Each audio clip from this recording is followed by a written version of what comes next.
Hey girlfriends, welcome back to the channel. Welcome to today's video. We're talking about some lessons that I have learned traveling solo. Lately, I've been traveling a lot. I didn't expect this year to be a heavy travel year, but it's shaping up to be. And I have completed 4 trips this year, 2 of which have been solo trips. I have 2 more trips already booked, and the rest of the trips this year are all solo trips. And not only have I traveled this year solo, but in the past I've traveled solo as well. And so I'm going to talk a little bit about my travels, where I've gone, what I've done, why I went where I went, and also the lessons that I've learned as a Black woman traveling solo, both in the States domestically and abroad. I think this is an important topic because by and large, I think when Black women travel alone, somebody somewhere thinks that there's something wrong with them. Like you're the only reason you're going on a trip by yourself is because something is wrong with you, or you're going through something, or you're having a midlife crisis or something. And we know that's not true. Most of the time, that's not true. Certainly, solo travel can definitely be a help to healing and to finding oneself and to, doing all those things. But sometimes solo travel is, I just want to go somewhere. I just want to go somewhere and explore and have a good time. And why can't it just be that, as opposed to stacking on all these other reasons as to why we travel solo, when that oftentimes has nothing to do with why we're traveling by ourselves? The other thing, too, is we don't necessarily need to have companions to go with us on trips in order to enjoy ourselves on trips. That's kind of scary, I think, if you require someone with you to enjoy a trip. That's a red flag for me, that you can't go on a trip by yourself and enjoy. That would be concerning to me. And that would raise some questions. So this video is all about me sharing what I've learned as a solo traveler. And I wonder, have any of you traveled solo? If not, why not? And if you haven't, I hope this video will serve as some source of encouragement for you to explore it, explore the idea, think about it, consider it heavily. And the reasons I'm going to give you in terms of, not the reasons, but the lessons rather that I've learned traveling solo, I hope will be further encouragement for you to take a trip by yourself. Before we get too far into the weeds, let me introduce myself. My name is Stacey Paulin. I am a health coach and educator, medical professional for over a decade. I am a lover of travel and exploration. On this channel, I help Black women discover ways to live healthier, more luxurious lives. I help Black women create sustainable and effective self-care strategies with a path of least resistance approach. And on my channel, we talk about lifestyle, we talk a lot about health, and we talk a lot about travel. If any of those things are interesting to you, did I say travel twice? Lifestyle, health, and travel. If any of those things are important to you, interesting to you, I welcome you to the channel. If this is your first time visiting, and I invite you to click the subscribe button, click the notification bell. I will give you a few seconds to do that. Please and thank you. I appreciate it. Before we go any further, I have to say this. There have been an influx of subscribers to this channel. Where have y'all been? Hey, girlfriends. Hey, listen, it wasn't you, it was me. It wasn't you, it was me. It was me. I am really making an effort to not only show up on YouTube and share my story and share whatever value I have to share, but to connect and create a community, a mini community among Black women who are in a phase of life where they are free. And if they're not free, they're seeking freedom, and they're seeking ways to tap into their freedom, to access their freedom, and to live life on their terms. I always say, in the intro nowadays that I'm helping Black women put themselves at the top of their to-do list. That is what this channel is going to be all about from here moving forward. And so if that is of interest to you, you are in the right place. And I want to welcome all of the new subscribers that have come on this side of YouTube. I welcome you, and I'm excited about the conversations that we're going to have. So thank you for the subscription, and welcome to the community. So let's start with my very first trip abroad solo. And that was when I was still married. I went to Cuba. Yeah, Cuba. I went to Cuba for a very specific reason. Many people in my circle know that I'm a dancer. And I went to Cuba specifically for dance training. And I think really, if I'm being honest, that is probably the only reason I went by myself, because I went there to get it in. I had a very strict, very regimented schedule of rehearsals during the day, every day that I was there. I think I only had one day of the almost 2-week trip that I was there that I had a free day just to do whatever I want. No dance, no movement, no class, no nothing. Okay. This was strictly a training trip, but I still wanted to get a feel for the country. I wanted to move a little bit through the country. I wanted to explore. While I was there. You know, I'm in Cuba. Cuba, the country that gets such a bad rap. Cuba, the country that the U.S. hates and has hated forever and ever. Cuba, the country that we get so much negative information about. And I said, okay,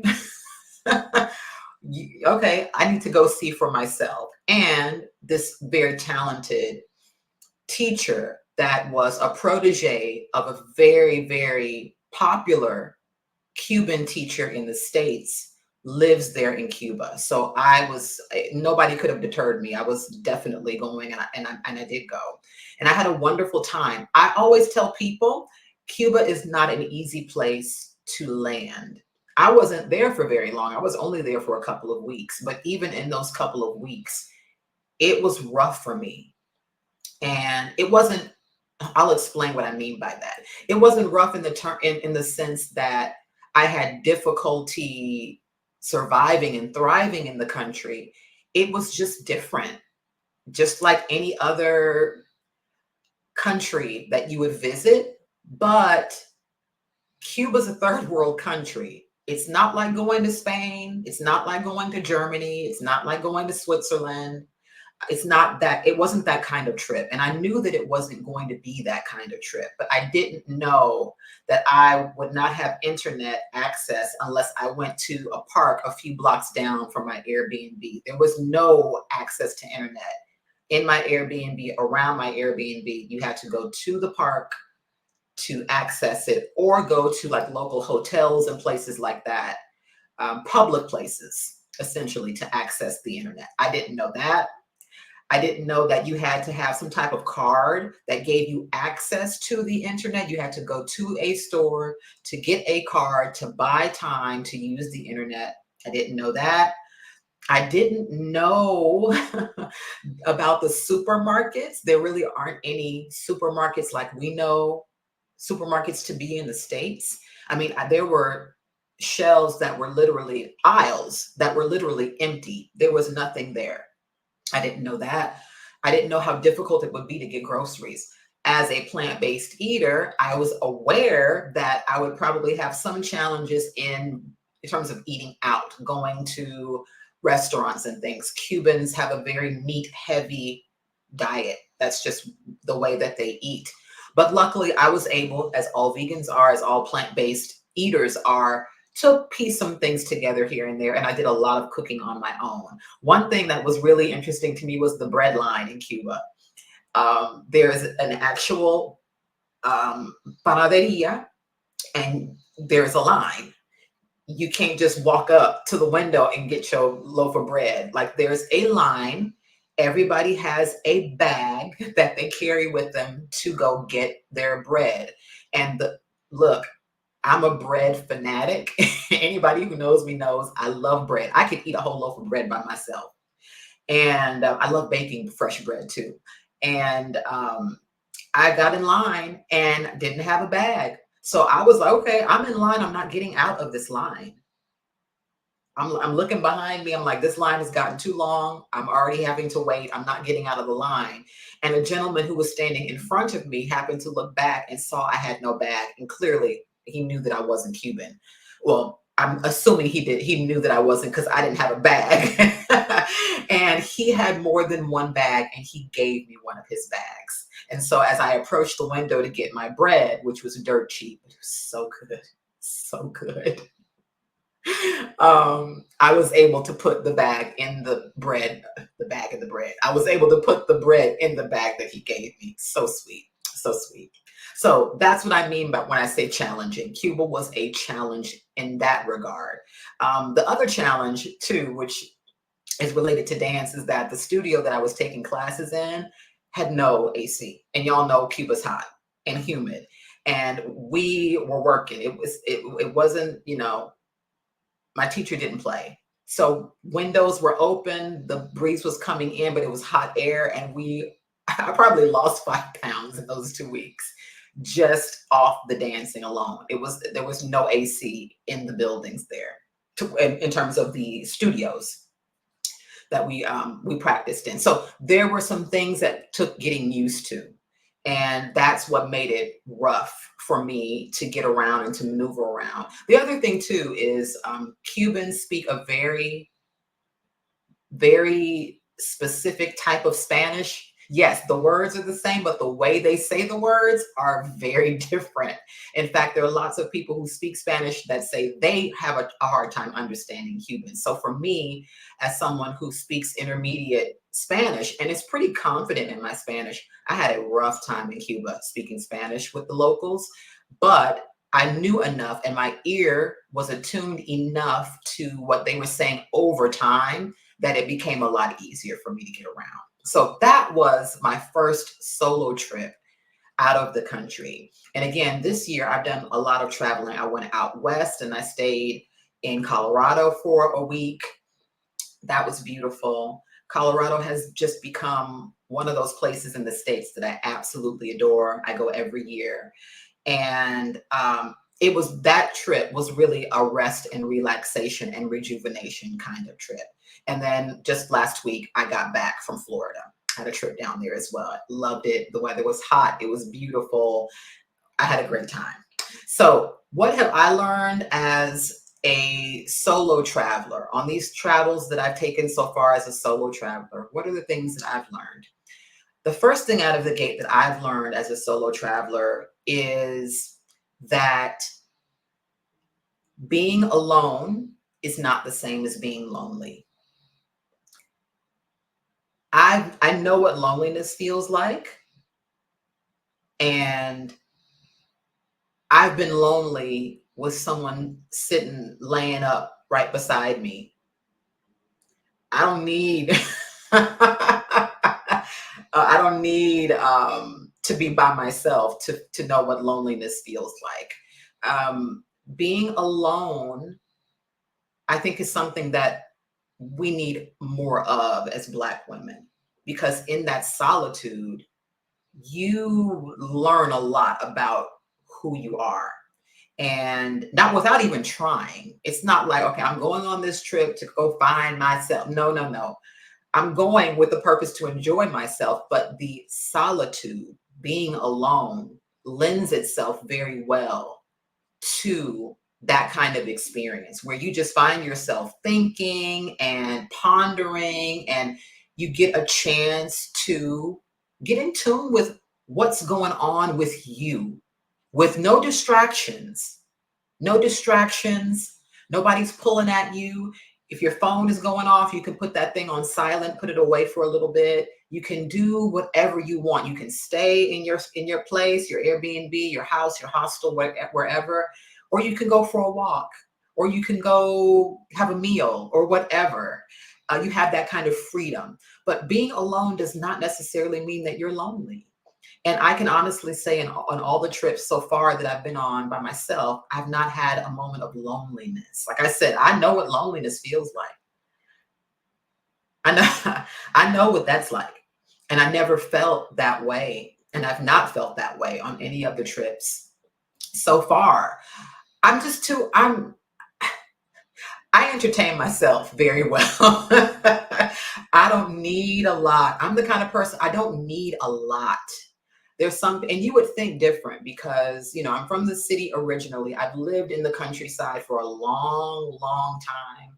And I think that transition from city to country has taught me to live with less, less distraction, the need for less entertainment. I'm not a big social media person. I'm not, I can't tell you anything about these celebrities. That's just not who I am. That's not me. That's not what I'm interested in at all. I can entertain myself. And I think that's maybe one of the reasons why I don't deal with that kind of loneliness when I'm traveling by myself or when I'm by myself, when I'm alone. Because I have, as long as there's certain things that I need in my space and in my surroundings. And if I have those things, I'm good. Y'all can I'll see y'all later. Go do you. As long as I have what I need, I'm fine. I don't need a lot of entertainment. I don't need a lot of coddling, that type of thing. So that's number one. That's the first thing I've learned as a solo traveler, is that being alone is not the same as being lonely. And if you're struggling with the idea of traveling by yourself, or maybe you found yourself through whatever sort of circumstances, looking at the possibility of traveling by yourself or moving around, existing, even just existing where you are by yourself, understand that you don't have to be lonely just because you're alone. You don't have to be lonely just because you don't have someone by your side sharing your experience, sharing your world, sharing your life. It doesn't have to be that way. The second thing I've learned as a solo traveler is how to be still. How to be still. And I know so many of you will be able to relate to what I'm about to share.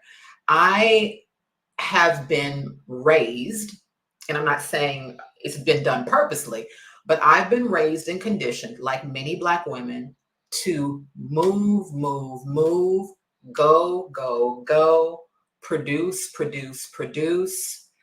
I don't sit, I haven't in the past. I haven't sat for very long. I haven't been still for very long. I wouldn't be able to tell you some years ago, even, last year, up until last year, I wouldn't have been able to tell you what that's like. I've always been the kind of person, and I told my therapist this once.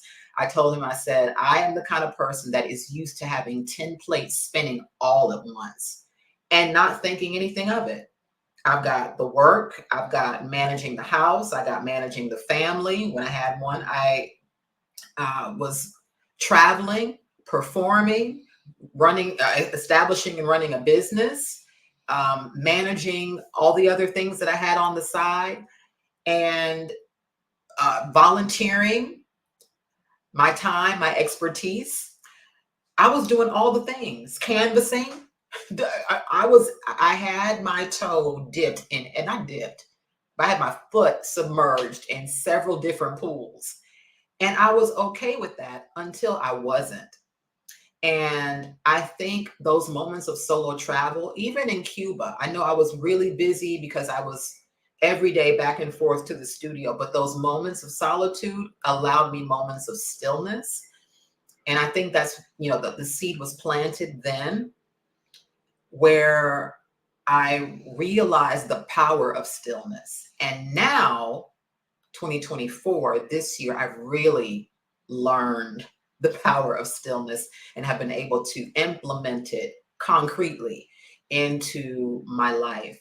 And traveling this year, especially the trip to Colorado, I had many, many moments of stillness, just quiet and stillness, and being able to reflect and think and process process, because I think stillness for us gives us a moment to appreciate, to digest, ingest, and digest, and to appreciate, extract what has happened to us, what we're going through, what is to come.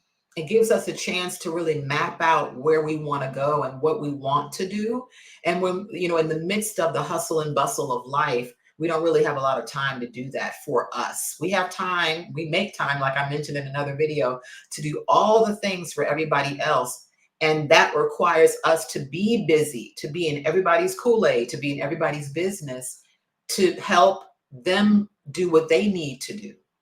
But we don't get that moment of stillness for ourselves to think about the things that we want to do for ourselves, for us. And again, we need to instill more of that quiet, more of that stillness into our lives. That's a huge lesson. It's been a huge lesson for me, and being able to put it into practice this year, it's been not only life changing, but life affirming. It has. And then the last one that I'll share with you today, the last lesson that I've learned from traveling solo, is to not be afraid of fear. And I know that sounds almost cliche. It sounds cute, trite, or whatever word you want to use to describe it. But I really mean that literally. I mean that literally. Not being afraid of the fear. I'm afraid to be fearful. I'm afraid that this fear is going to engulf me if I do X, Y, and Z. If I go to this place by myself, what will people think of me? What will I encounter? Will I be able to overcome? Will I be resilient? Afraid of the fear of something that hasn't even happened yet. Afraid of the fear of failure. Afraid of the fear of judgment. Afraid of the fear of, you understand? I mean that quite literally. And fear is paralyzing. Fear is stifling. Fear snuffs out a lot of our hopes and dreams. There are lots of things that I've not done in my life because of fear. That is something that I'm working to change. It's a work in progress. It's not something that I've changed already. It's something that I'm working to change. And every time I step foot on a plane to go somewhere by myself, or every time I show up for these YouTube videos, every time I make the next logical step to design the life that I'm in the process of designing for myself, I am choosing not to be afraid of fear, because fear is not going anywhere. It's not. If you want to personify fear, it's always going to be there. She's always there. Miss Fear is always there. And she rears her head around in everything that we do. Everywhere we go, she's there. But we just have to learn not to let her bully us, and to do the things that we're going to do in spite of her, in spite of her existence, in spite of her proximity to us and to our goals and our dreams. We just have to persevere and say, you know what? I see you over there. I see you over here in my space, but that's not going to deter me from doing the things that I want to do. And that's one of the things that solo travel has definitely taught me. I'm not afraid to travel by myself. I'm not afraid to travel abroad by myself, certainly not domestically, certainly not abroad. I'm not afraid to be alone. I'm not afraid to have dinner by myself. By myself. In fact, today is a non-clinical day for me, and I think I'm going to have dinner tonight by myself. And I think at a certain point in my life, that would have made me uncomfortable. That would have made me uncomfortable. I'm talking about outside of, even in relationship, but certainly outside of relationships, that would have made me uncomfortable. No, not anymore. I'm not afraid to go to a concert by myself. I went to an orchestral concert last month by myself, got dressed up. Y'all know I love to dress. Got dressed up and went and had a great time My mother said, I would have gone with you. Why didn't you call me? I didn't want you to come. I wanted to go by myself. And I went by myself. I'm not afraid to do those things anymore. And if there's something that I come across that I am afraid of, I'm going to do it anyway. That's the powerful piece of that, is that I've come to a point where I know that fear exists. I know she's over there. I know she's right over there, right here, trying to bother me, but it's not going to affect what I decide to do. It's not going to affect my decision making. It's not going to stifle my progress. It's not going to stop me from designing the life that I want for myself.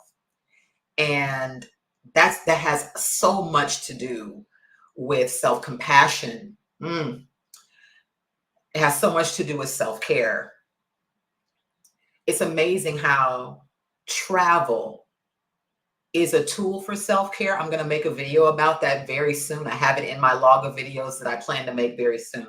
It's amazing how travel is a form of self-care. It's amazing how these types of things, these experiences and opportunities that I always talk about in this luxurious life we're designing for ourselves as Black women, it's amazing how powerful those experiences can be, how powerful those opportunities can be when we just allow ourselves to do the scary thing, allow ourselves to do the thing that terrifies us the most.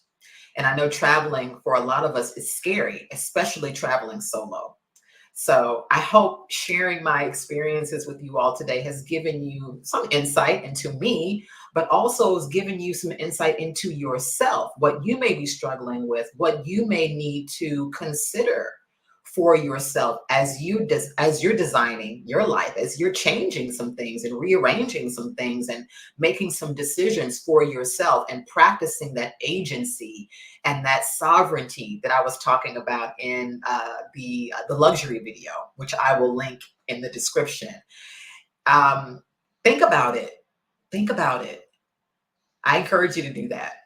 Okay, that's enough jabbering for today. I will talk to you all later. I hope you have a wonderful, wonderful day. I will see you all in the next video. Ciao.